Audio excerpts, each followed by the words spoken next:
Welcome to my channel. Our website's not loading properly. Having strange internet or browsing issues on Windows. In this video, I'll show you how to clear your DNS cache to fix those problems in just a few seconds. Whenever you visit a website, your computer stores its address in something called the DNS cache. This helps websites load faster the next time.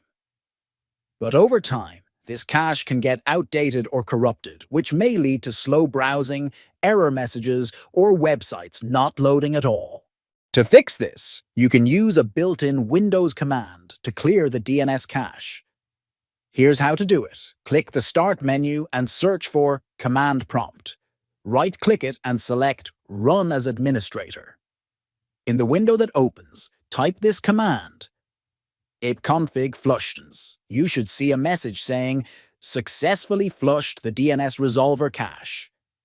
This forces your computer to get updated DNS information the next time you visit a website. It's a simple and safe way to fix many internet problems related to DNS. That's it.